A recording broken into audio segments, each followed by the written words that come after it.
Kembali di Dialog NTV Prime, pemirsa, Iran kembali memblokade Selat Hormuz sebagai respons aksi Amerika Serikat yang memblokade kapal dan pelabuhan Iran. Blokade Iran berlaku kurang dari 24 jam usai negara itu membukanya. Iran menargetkan setiap kapal yang melintasi Selat Hormuz dengan tembakan. Iran menyebut blokade Selat Hormuz berlaku hingga Amerika Serikat menghentikan aksi serupa terhadap kapal dan pelabuhan mereka.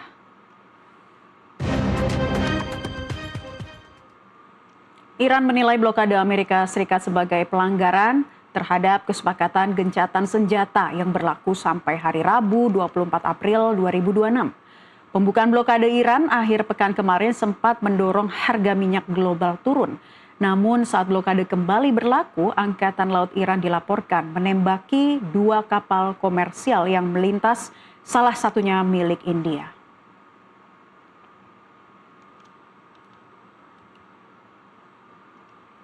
Hanya dalam hitungan jam, pemirsa, Iran kembali mengunci Selat Hormuz sebagai respons aksi blokade Amerika Serikat di sejumlah pelabuhan Iran. Dengan ketergantungan impor minyak yang mencapai 60% dan 2 kapal tanker Pertamina yang sempat tertahan, gejolak di Hormuz bisa berarti alarm bagi ekonomi kita. Benarkah Indonesia siap menghadapi badai energi ini? Kita akan bahas bersama narasumber yang sudah bergabung melalui sambungan Zoom sore hari ini. Ada Guru Besar Ilmu Ekonomi Universitas Indonesia, Profesor Telisa Aulia Valianti, dan juga Wibawanto Nugroho Widodo selaku Wakil Ketua Bidang Pertahanan dan Keamanan Ikatan Keluarga Alumni Lemhanas Strategic Center. Kita sapa, selamat sore Prof. Telisa, Pak Wiba. Selamat sore Mbak Naila. Selamat sore Mbak Naila. Baik, menyikapi konflik ini saya ingin ke Pak Wiba terlebih dahulu. Mengapa drama buka tutup Selat Hormuz terjadi dalam waktu kurang dari 24 jam? Ada juga spekulasi yang mengatakan ada masalah dalam internal Iran. Ya, jadi gini Mbak ya, kita harus melihat permasalahan ini sebagai permasalahan geopolitik yang menyeluruh ya.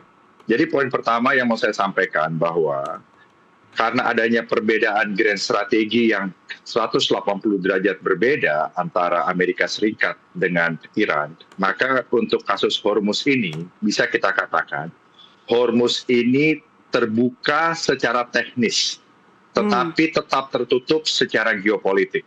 Itu poinnya, poin satu. Ya, kenapa saya bilang ya? Karena walaupun Iran sudah memutuskan untuk membuka Selat Hormuz ini, ya, seiring dengan proses ceasefire untuk kepentingan global commerce, ya.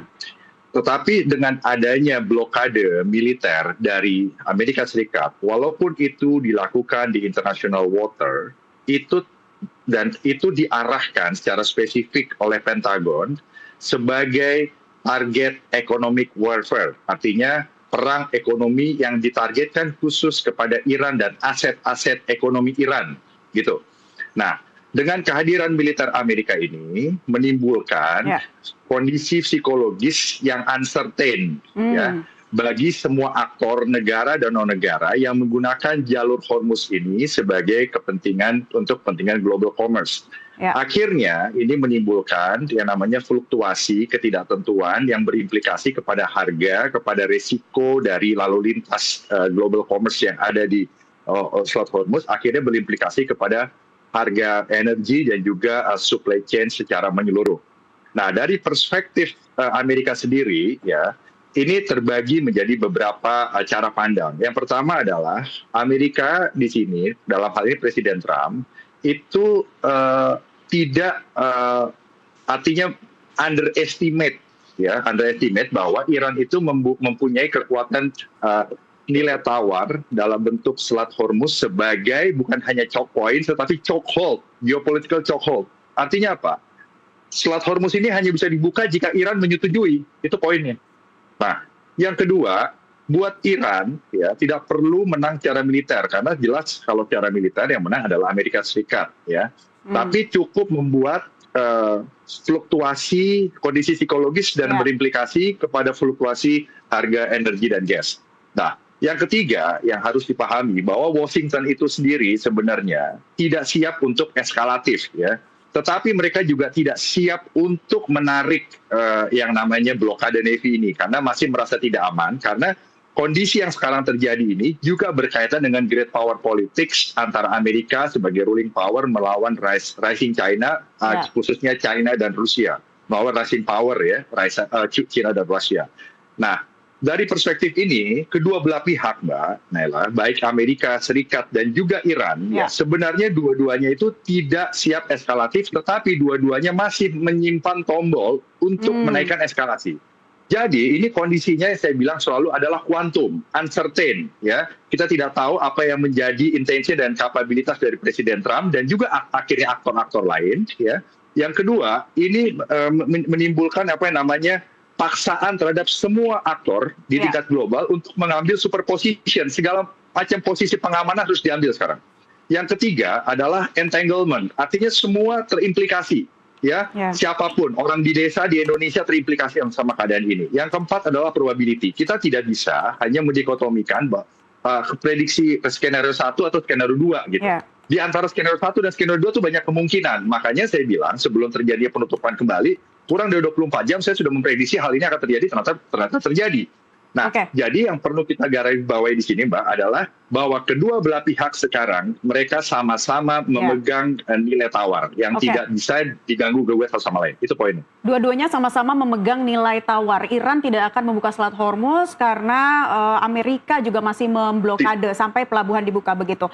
Tapi kalau tadi Anda katakan Amerika Serikat memiliki kunci dalam kekuatan militer, sementara Iran juga memegang PSYOPs atau psikologi juga perang persepsi di sini ya. Nah, dua-duanya sama-sama kuat, namun mencapai kebuntuan atau deadlock. Lantas seperti apa lagi nih? Waktu gencatan senjata sebentar lagi berakhir. Lalu bagaimana yang harus dilakukan untuk mencapai perundingan selanjutnya?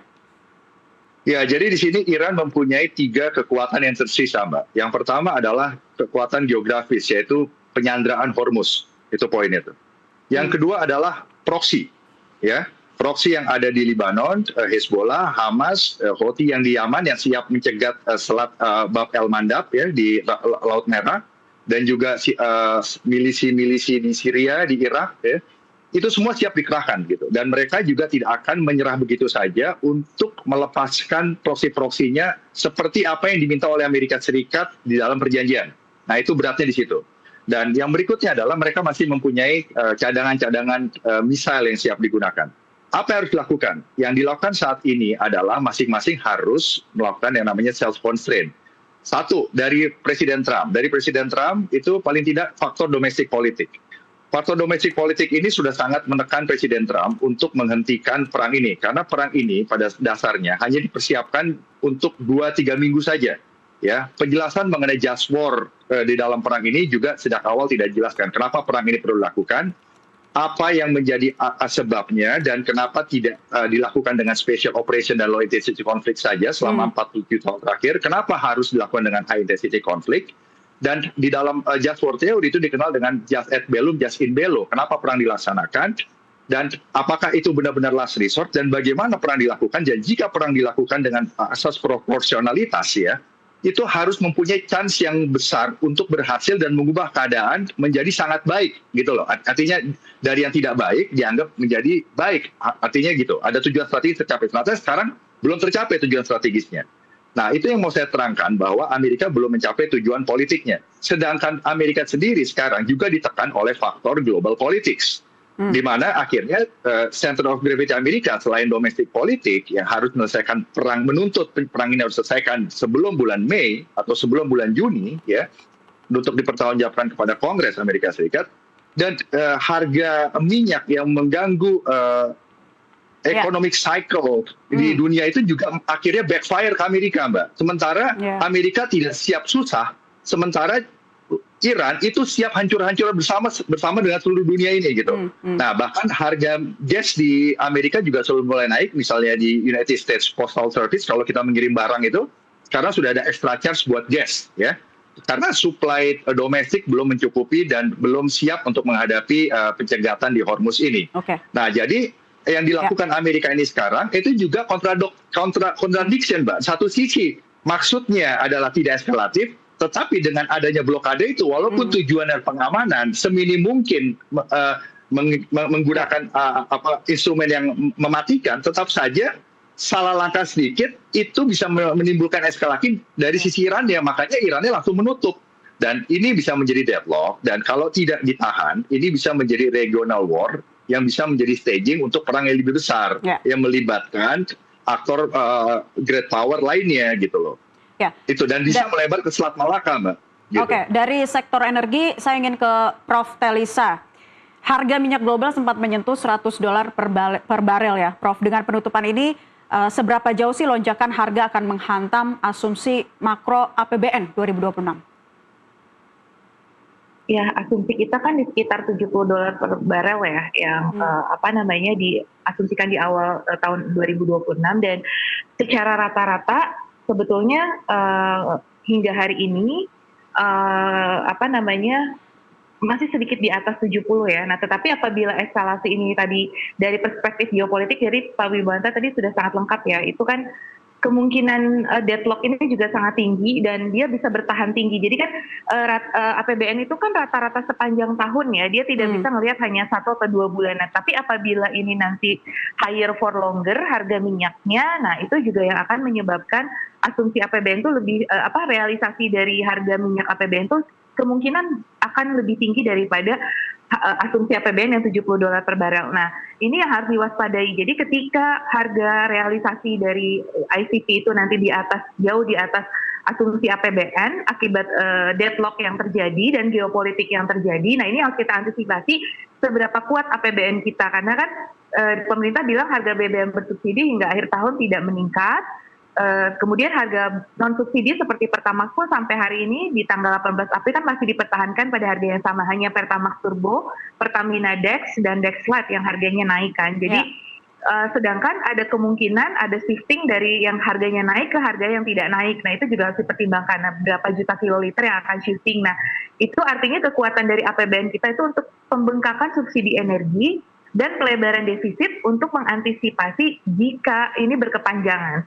Tidak bermaksud menakuti ya, ini lebih ke untuk antisipasi atau kewaspadaan. Jadi kita harus punya bantalan dari APBN itu untuk menghadapi worst scenario yang mungkin terjadi. Tadi kan dari ahli-ahli geopolitik sudah memprediksikan ada moderate scenario, baseline, kemudian ada worst. Nah, worst skenario-nya ini seperti apa ketahanan dari APBN kita. Nah, kita berharap sih bahwa APBN kita sangat adaptif untuk menghadapi ataupun punya bantalan ya untuk menghadapi apabila higher for longer di dalam harga minyak ini, seperti itu. Jadi itu yang harus kita antisipasi sih kekuatan APBN serta nanti dampaknya ke inflasi. Seberapa impact maksimum, karena kan sekarang harga-harga sudah pada naik ya, harga plastik, harga kebutuhan pokok itu ikut naik dengan naiknya terganggunya logistik ini, seperti itu. Prof. Telisa, dampak berkepanjangan akibat konflik geopolitik ini nanti untuk sektor pemulihan energi sendiri akankah berjalan lambat? Iya, itu sebetulnya tergantung kita ya, seberapa cepat transisi energi bisa kita lakukan ya. Jadi artinya bahwa kan pemerintah sekarang sedang menyiapkan untuk D50 misalkan seperti itu. Nah, kita transisi ke listrik juga untuk kendaraan atau transportasi, terus melakukan transformasi budaya kerja. Nah, 3 hal itulah setidaknya kecepatan kita beradaptasi terhadap 3 hal itu seberapa akan menekan kebutuhan energi kita. Karena tadi selain kita bicara harga, ketersediaan ini juga menjadi sangat penting ya, ketersediaan. Meskipun tadi Selat Hormuz dinyatakan hanya 20% dari rantai pasok untuk migas, namun yang non Selat Hormuz pun ini sekarang sudah sangat terpengaruh, harganya sudah naik, dan kemudian dari sisi technical problems-nya itu banyak sekali. Kan kita pernah mendengar ya, ada pesawat kita sudah sampai perairan Indonesia dari Singapura namun disuruh balik ke negara lain gitu karena tiba-tiba disabotase lah istilahnya kayak gitu. Jadi saking ini rebutan banget untuk stok minyak ini, semua negara ingin mengamankan. Nah, ini yang kita jaga juga stoknya ya, jangan sampai stok dari ini juga terganggu seperti itu. Meskipun Indonesia sudah ada kepastian dari Amerika, terus kemarin Presiden juga ke Rusia ya. Nah, tapi ada beberapa technical thing. Jadi yang non Timur Tengah itu biasanya cenderung lebih complicated dari sisi logistiknya, lebih mahal, technical problems-nya. Kalau dengan Rusia misalkan mata uangnya mau pakai apa, karena kan Rusia dikasih embargo untuk sistem pembayarannya dengan SWIFT gitu misalkan, nah itu di embargo. Nah, kita nggak bisa bertransaksi dengan menggunakan US dollar misalkan karena Rusia sendiri di embargo lewat SWIFT. Nah, jadi ada technical things yang harus kita bereskan dulu untuk yang transaksi-transaksi non Timur Tengah ini gitu. Karena begitu paniknya berbagai negara, itu kita jaga tuh stoknya juga sih seperti itu. Jadi karena itu juga kebutuhan industri ya, industri kita bagaimana, termasuk industri penerbangan dengan afturnya itu kan pasti membutuhkan juga dari sisi stok selain harga dan kekuatan APBN tadi.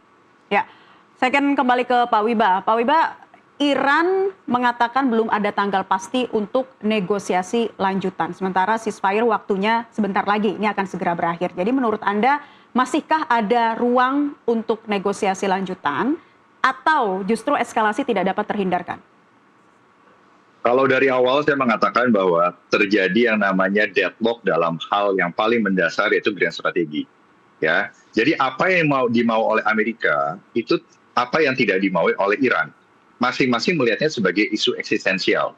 Ya, saya ulangi sekali lagi secara singkat saja, apa yang superpower maui selalu adalah sama dengan apa yang Amerika Serikat minta sekarang dari Iran. Yang pertama, ya, Amerika itu melihat Iran itu adalah kekuatan yang membalancing dan juga berkonfrontasi. Bukan hanya membalancing saja. Kalau membalancing saja tidak masalah, gitu. Dan itu sudah terjadi selama 47 tahun. Nah, apa yang dilakukan oleh superpower dalam hari ini? Pasti akan melucuti kemampuan militer, nuklir, dan pasti akan mengkonten pengaruh regionalnya dalam hal ini melucuti proksi-proksinya yang ada di Timur Tengah. Yang kedua, superpower, baik itu nanti Cina menjadi superpower, atau Persian Empire, Ottoman Empire, British Empire di masa lalu, semuanya itu mau mempunyai akses kepada choke points dan energi. Itu poin 2. Poin ketiga, yang namanya superpower pasti akan mencegah munculnya rivalitas aliansi dari great power lainnya. Dalam hal ini rivalitas aliansi yang di-backup oleh Rusia dan China khususnya.